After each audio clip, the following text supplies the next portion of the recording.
Assalamualaikum warahmatullahi wabarakatuh. Saya Ismail Fajri dari kelas Ekonomi Syariah kelas 6F.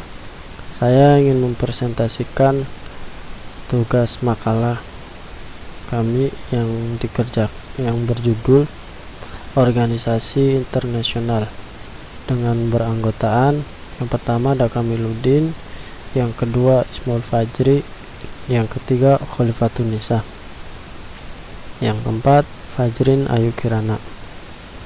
Ya, langsung saja untuk pengertian organisasi internasional. Organisasi internasional adalah pengaturan bentuk kerjasama internasional yang melembaga antara negara-negara, umumnya berlandaskan suatu persetujuan dasar untuk melaksanakan fungsi-fungsi yang memberikan manfaat timbal balik yang dilaksanakan melalui pertemuan-pertemuan serta kegiatan-kegiatan staf secara berkala. Organisasi ini berfungsi sebagai wadah negara-negara dalam menyalurkan aspirasi, kepentingan, dan pengaruh mereka. Terdapat banyak organisasi yang tumbuh dan berkembang di dunia melalui dari organisasi antar keluarga, antar daerah, antar provinsi, sampai lingkup yang lebih luas, yaitu antar negara yang berada dalam satu kawasan. Ada beberapa definisi yang diutarakan menurut ilmuwan. Ada 3 definisi, yaitu yang pertama dari Strike dalam bukunya An Introduction to International Law. Strike membandingkan fungsi, hak, dan kewajiban serta wewenang berbagai organ lembaga internasional dengan negara yang modern. Menurut Daniel S. Kaffer dan Haji Hafilen Jr., organisasi internasional adalah pengaturan bentuk kerjasama internasional yang melembaga antara negara-negara, umumnya berlandaskan suatu persetujuan dasar untuk melaksanakan fungsi-fungsi yang memberikan manfaat timbal balik yang dilaksanakan melalui pertemuan-pertemuan serta kegiatan-kegiatan staf berkala. Menurut Bormauna, organisasi internasional adalah suatu penghimpunan negara-negara yang merdeka dan berdaulat yang bertujuan untuk mencapai kepentingan bersama melalui organisasi atau organ-organ dari penghimpunan itu sendiri. Yang C, ciri-ciri organisasi. Ciri-ciri organisasi yaitu yang pertama, organisasi yang tetap untuk melaksanakan fungsi yang berkelanjutan. Yang kedua, keanggotaan yang bersifat sukarela dari peserta yang memenuhi syarat. Yang ketiga, instrumen dasar yang menyatakan tujuan, struktur, dan metode operasional. Yang keempat, badan pertemuan perwakilan konsultatif yang luas.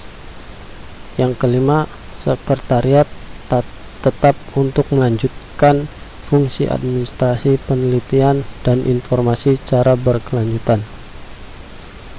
D. Unsur-unsur organisasi internasional. Ada beberapa unsur organisasi internasional. Yang pertama, keterlibatan negara dalam suatu pola kerjasama. Yang kedua, adanya pertemuan-pertemuan secara berkala. Yang ketiga, adanya staf yang bekerja sebagai pegawai sipil internasional. Yang keempat, kerjasama yang ruang lingkupnya melintasi batasan negara. Yang kelima, mencapai tujuan-tujuan yang disepakati bersama. Yang keenam, struktur organisasi yang jelas dan lengkap. Yang ketujuh, melaksanakan fungsi secara berkesinambungan.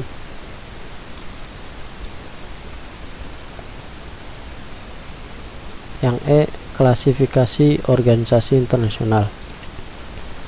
Klasifikasi organisasi internasional berdasarkan pada tujuan dan aktivitasnya.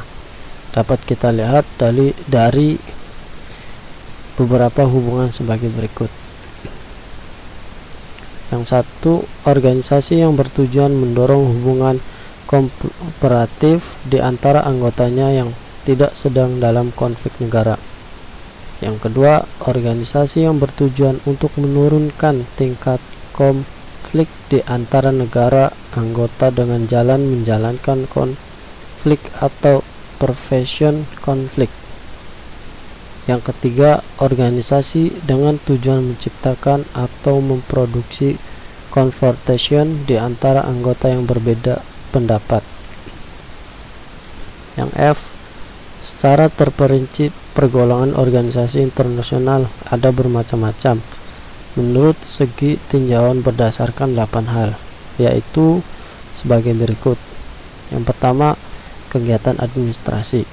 Organisasi internasional antar pemerintah atau IGO, International Governmental Organization, dan organisasi internasional non-pemerintah atau INGO, International Non-Governmental Organization. 2. Ruang lingkup atau wilayah, kegiatan dan keanggotaan. Organisasi internasional global dan organisasi internasional regional. 3.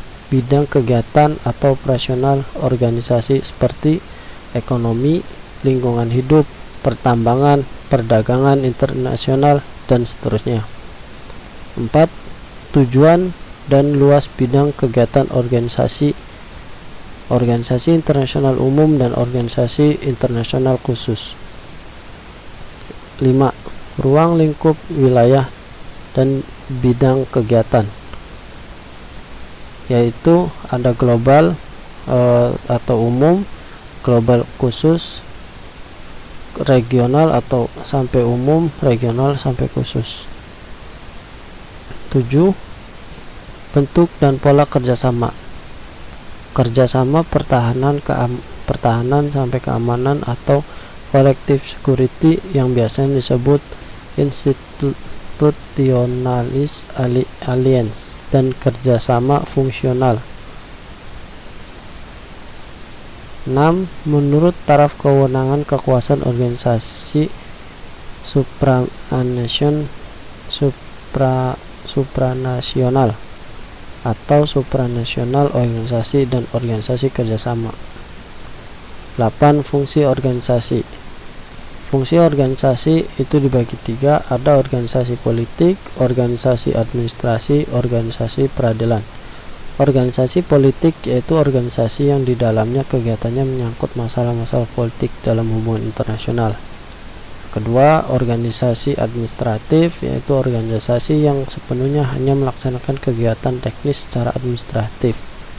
Yang ketiga, organisasi peradilan atau judicial organization, yaitu organisasi yang menyangkut penyelesaian sengketa pada berbagai bidang atau aspek atau politik, ekonomi, sosial, dan budaya menurut prosedur hukum dan melalui proses pengendalian sesuai dengan ketentuan internasional dan perjanjian internasional. Mungkin itu aja presentasi dari kelompok kami, kurang lebihnya mohon maaf. Billahi taufiq wal hidayah. Wassalamualaikum warahmatullahi wabarakatuh.